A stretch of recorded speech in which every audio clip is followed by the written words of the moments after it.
Fonovax TV'den tüm saat severleri bir kez daha selamlıyoruz. Omega'nın kısa bir süre önce tanıttığı yeni Aquaterra modellerinden bir tanesini Fonovax olarak ele geçirdik. Kısa bir süre kullandık ve izlenimlerimizi sizlerle paylaşmak için tekrar kamera karşısına geçtik. Evet Burak, öncelikle Aquaterra yani çok eski bir model ailesi değil.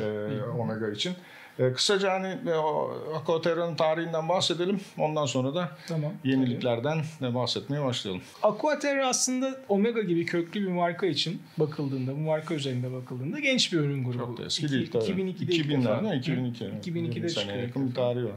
Bu arada tabii şunu da söyleyelim. 20 senelik tarihi olan markalar inanılmaz bir noktaya geldi ama Omega'nın durumunu sen düşün. Yani 20 senelik bir model ailesine çok eski değil falan diyebiliyoruz. Tabii yani marka köklü olduğu zaman bu gibi göreceli tanımlamalar mutlaka olabiliyor. İlk üretim 2002'de başlıyor. Ondan sonra zaman içinde 2017'ye kadar minor update'ler dediğim devam ediyor. Bu arada tabii saatin en büyük özelliklerinden bir tanesi de Omega bünyesinde geliştirilen, George Daniels tarafından geliştirilen eş akslı yani coaxial eşapmanın kullanılan kalibre olması. Kalibre 2500 ilk kullanılan örneklerinden biri. O dönem için bayağı ses getirmişti bu arada. Çünkü sürtünmenin neredeyse yok dereceye kadar indiği bir mekanizmadan bahsediyoruz. 6 ila 8 yıl arasında servis aralığı tabii bayağı bir sektörde ilgiyle karşılanmıştı.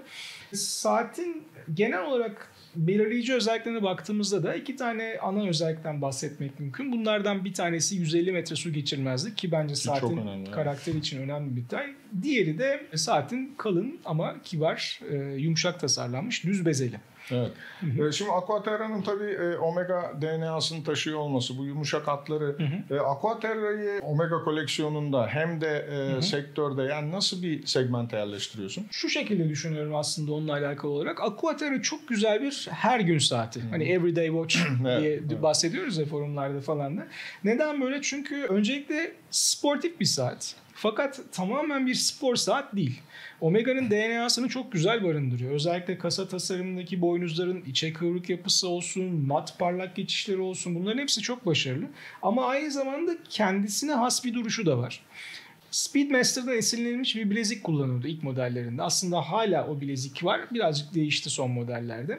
Bu üç parçalı bileziğin modele eklenmiş olması ona yine sportif, güçlü ve hemen hemen her okazyonda kullanıcısına eşlik edebilecek bir karakter sağlıyor. Dolayısıyla ben Omega Aquaterra'yı son derece güzel bir her gün saati olarak görüyorsun. Peki Omega'nın bir süre önce de Speedmaster Professional'ları tanıttı. İnanılmaz saatler bu arada. Yani hem teknik açıdan hem görsel açıdan.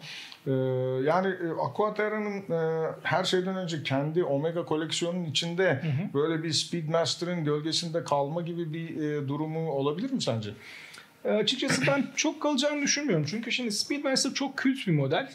Omega'nın da lokomotif modellerinden biri. Yani hem yeni modelleri ekliyorlar hem de olan modelleri güncelliyorlar ki yani hepsi birbirinden başarılı.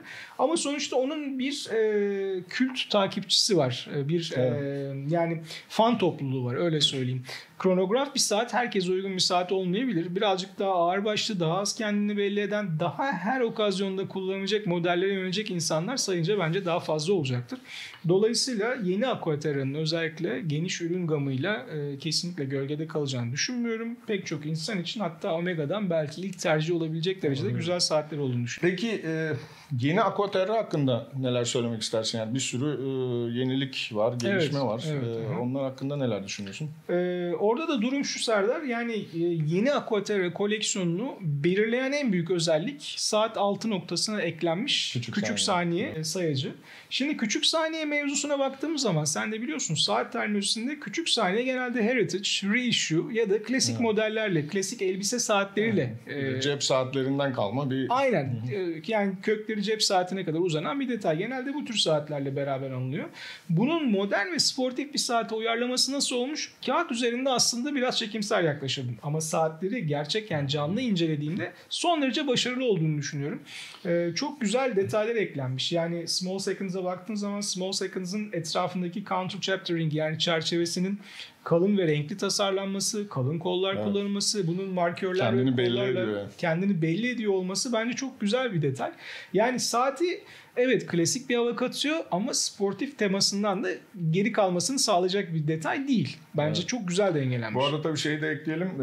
Benim gibi çok seyahat eden, zaman dilimini çok sık değiştiren insanlar için de Aquaterra'da akrebin bağımsız olarak ayarlanabiliyor olması, saatin genel ayarını bozmadan zaman dilimini de değiştirebiliyorsunuz. O da bence kullanım açısından çok önemli bir özellik diye Son derece pratik. Yani saniyeyi durdurmadan saati ileri veya geri olarak ayarlayabiliyorsunuz. Tabii, son derece özellikle seyahat edenler için gerçekten çok iyi. Şimdi teknik anlamda da tabii değişiklikler var. Zaten Aquaterra'nın tarihine baktığımızda da kalibrelerine devamlı değişiyor, yenilikler ekleniyor. Sen çok uzun süredir saat dünyasının içindesin. Çok farklı dönemlerden çok farklı saatler kullandın, farklı markalardan. Bu saatlerin içindeki kalibrelerin teknik değişiklikleri, gelişmeleri günlük kullanımında sana ne hissettiriyor ya da ne fayda sağlıyor ya da nasıl bir ruh halindesin orada? Yeni mekaniklerle eski mekanikler arasında aslında çalışma prensibi olarak bakıldığında çok büyük bir fark yok. Büyük bir fark yok derken hepsi Huygens'in yaklaşık 400 yıl önce kullandığı sarkaç sistemini kullanıyor. Yalnız buradaki en büyük özelliklerden bir tanesi malzemelerin gelişmesi. Yani bir defa silisyum kıl zemberek olayına bakıyoruz. Bir saatin belki de olması gereken en önemli özelliği dakiklik. Bu kıl zemberek sayesinde bu dakiklik mükemmel değerlere geliyor. Çünkü manyetik ortamlardan etkilenmiyor, ısı değişikliklerinden etkilenmiyor, kırılmıyor, kopmuyor. Son derece dayanıklı bir malzeme. Dolayısıyla saatten beklediğiniz yegane şey olan dakik olması bu zemberekle kesinlikle çok iyi duruma geliyor. Bunun dışında yine sürtünmeyi engelleyen çeşitli sistemler var. Şok absorbe sistemleri var. Bunların hepsi gelişiyor.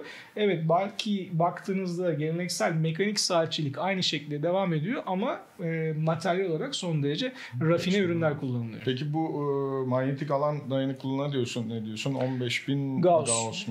Manyetik alan dayanıklılığı şöyle. Yeni Omega mekanik kalibrelerinin hemen hemen hepsi METAS sertifikalı. Master Chronometer sertifikası ile geliyor. Master Chronometer sertifikası gerçekten bence sektörün en sıkı, en sert normlarından biri. 15.000 Gauss'luk manyetik ortam direnci de bence sektörün bu konudaki standartlarını yeniden belirleyecek bir değer. Yani çok başarılı bir değer. Manyetik ortam hala saatler için büyük bir tehlike. Çok basit bir Bluetooth hoparlör ya da ne bileyim markette kredi kartınızı üzerinden geçirdiğiniz post makinesi bile eğer uygun sağlanırsa, şartlar sağlanırsa saatinizin ayarını bozabiliyor. Dolayısıyla 15.000 Gauss manyetik ortam direnci bence bunların tamamını bertaraf edebilecek bir şey. Şimdi iki tane saat var. Biri eski Omega Aquaterra, biri yeni. Evet. Yani tamamen tarafsız olarak kolunda takıp hayatına devam edeceksin. Hangisini seçerdin? Şimdi benim kolumda çelik bilezikli, metalik gri kadranlı ve lacivert detaylı bir model var. Ben iki model arasından hangisini seçerdim diye soracak olursan yeni eski, yeniyi tercih ederim. Yani small seconds olanı çok beğendim. Yalnız bileğimdeki modelin üzerindeki paslanmaz çelik bilezik biraz onu fazla sportif yapmış. Bir de zaten kadran da gri olunca açıkçası o kontrastı göremiyorum. O kadranın o güzelliği ortaya çıkmıyor. Çok çıkmıyor. Biraz saklamış. Yani buraya lacivert bir kauçuk kayış çok güzel olur ve gerçekten ben o saati alır, hatta yazı onunla geçirirdim büyük bir zevkle yani. Evet. Peki kayış değişikliğini bir kenara bırakırsak saatte hani okey şunu değiştirsem iyi olurdu falan diyebileceğim bir şey var mı? Ya diyebileceğim bir şey yok. neden yok diye sorarsanız burada 19 tane yeni modelden bahsediyoruz. Bunlardan 10 tanesi mekanik, 9 tanesi pilli. 2 tane kasa ölçüsü var. Yani daha artık yapacak bir şey kalmamış. Neyi değiştiriyorsun zaten her varyasyon ortaya çıkmış. Aynen, insanın aklına gelebilecek bütün kombinasyonları Omega yaptığı için ben hiç ellemiyorum. İçinden bir tane beğenip takarım diye düşünüyorum yani. Peki Burak, teşekkür ediyoruz. Sektörde yenilikleri en kısa zamanda Orovax TV ekranlarına taşımaya devam edeceğiz. İncelemelerimize devam edeceğiz. Kanalımıza abone olup bildirimleri açarsanız yeni videolarımızı kaçırmazsınız. Bize sorularınızı da sosyal medya kanallarımız üzerinden ya da e-mail ile gönderebilirsiniz. Şimdilik herkese teşekkür ediyoruz ve bir sonraki videoda buluşmak üzere diyoruz. Görüşmek üzere. Hoşçakalın.